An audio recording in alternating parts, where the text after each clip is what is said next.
Bonjour, dans cette vidéo, je vais vous expliquer comment remplacer un filtre à charbon par un filtre à charbon neuf.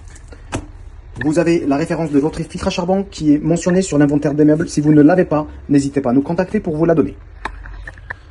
Donc, on remplace un filtre à charbon une fois par an et à sa sortie du logement.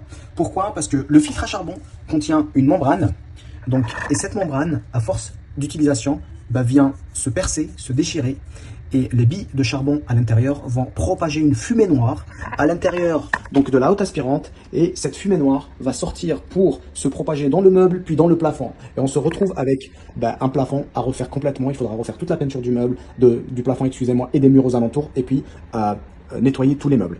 Donc ce filtre coûte une quinzaine d'euros, donc je vous recommande vivement de visionner la deuxième vidéo de l'entretien de la haute aspirante pour voir comment entretenir ce filtre à charbon, et sur cette vidéo je vais vous montrer comment le remplacer, et cette opération doit être faite une fois par an et à votre sortie du logement. Ici nous avons devant nous les filtres à graisse. On appuie sur la languette, on tire, on enlève le premier, on commence toujours par le grand et puis le petit, on ne peut pas le faire dans l'autre sens.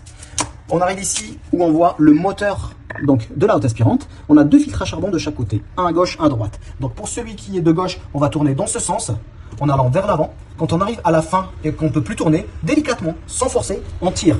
On tire vers la gauche. Et voilà, on a sorti le filtre à charbon. De même, pour celui qui est à droite, nous allons tourner dans ce sens, vers nous, vers l'arrière, en faisant une marche arrière. Puis on tire à droite et on sort délicatement et facilement notre filtre à charbon. On arrive avec le nouveau filtre à charbon maintenant. Donc pour le placer, pareil, on se positionne là où il y a l'emplacement de l'ancien. Dès qu'on le fait rentrer, on tourne, on marche avant, et là c'est placé. Donc on vérifie. Comment on vérifie? On essaye de tirer comme ça. Si on voit que c'est bien fixé, c'est qu'il est à sa place. Pareil, regardez ici, on arrive, on essaye de se positionner. Hop, voilà, là je suis positionné et je tourne en marche arrière pour celui-là, pour le fixer, je vérifie. Et maintenant c'est bon, on a terminé. On a remplacé nos filtres à charbon. On vient remettre les filtres à graisse maintenant dans l'autre sens. On commence par le petit, voilà, on le met à sa place, et puis on termine par le deuxième, le plus grand. Et le plus grand, on vient, hop, et on le pose pareil. Et voilà, c'est terminé l'opération d'entretien. Ça prend maximum 3 minutes, comme vous avez pu le voir, alors que j'étais en train de vous expliquer. En principe, ça prend 1 à 2 minutes pour remplacer son filtre à charbon. Voilà, et comme ça vous évite d'avoir de plus gros problèmes, à savoir la fumée qui se propage sur le plafond et avoir à refaire toute la peinture et perdre votre caution.